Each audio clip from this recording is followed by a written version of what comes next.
शिव के नीले कंठ का प्रतीक क्या है? सद्गुरु। यौगिक परंपरा में एक कहानी है।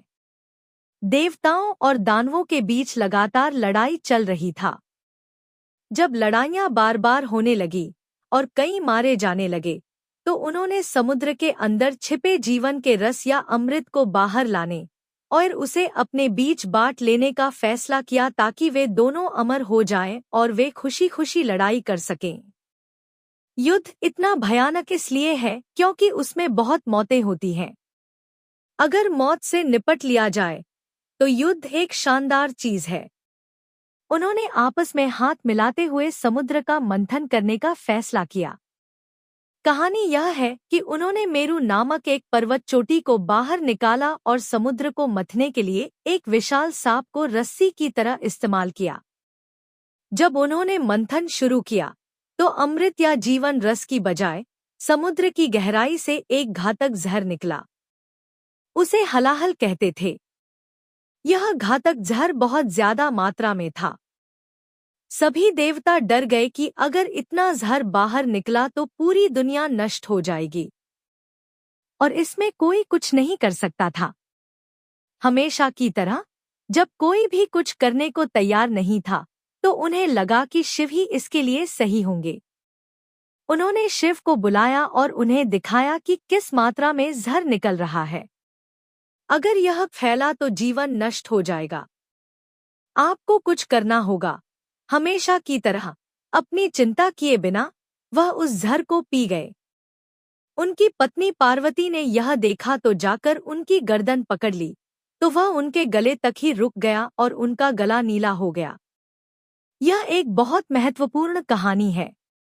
यह हर इंसान के लिए सच है।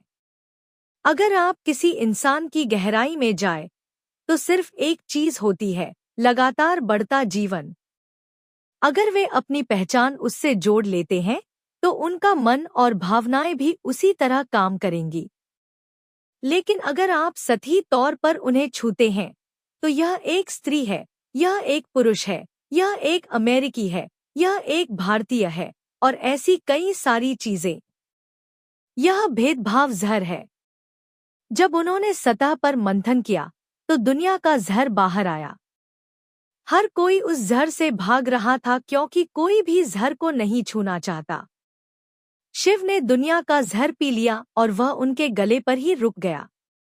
अगर वह अंदर चला जाता तो उनके अंदर जहर भर जाता, लेकिन वह उनके गले पर ही रुक गया ताकि वह जब चाहें उसे बाहर थूक सकें। अगर वह आपके गले में हो तो आप उसे थूक सकते हैं।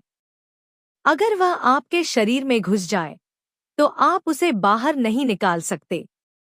फिलहाल आपकी राष्ट्रीयता, जेंडर, परिवार, जेनेटिक पहचाने, नस्ली पहचाने, धर्म आपके गले तक नहीं रुके हैं।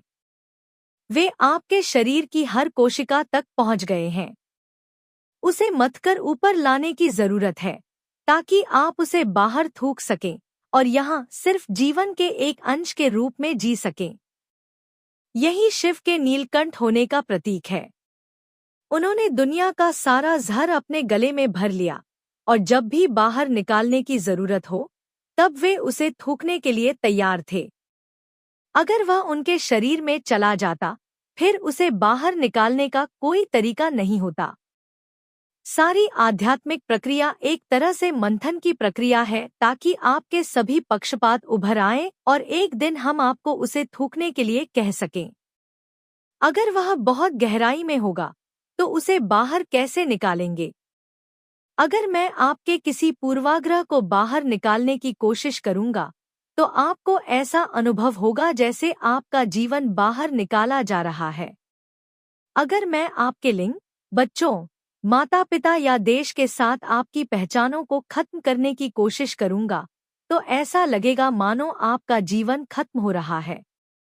नहीं, सिर्फ भेदभाव का जहर खत्म किया जा रहा है। इसलिए अब भेदभाव का जहर थूकने का समय है। संपादक की टिप्पणी शिव के अलग अलग रूपों से चकित है। शिव के अलग अलग रूपों और उनके प्रतीकों के बारे में पढ़ने के लिए यहाँ क्लिक करें। इसी प्रकार की कथा सुनने के लिए शेयर, लाइक और सब्सक्राइब जरूर करें।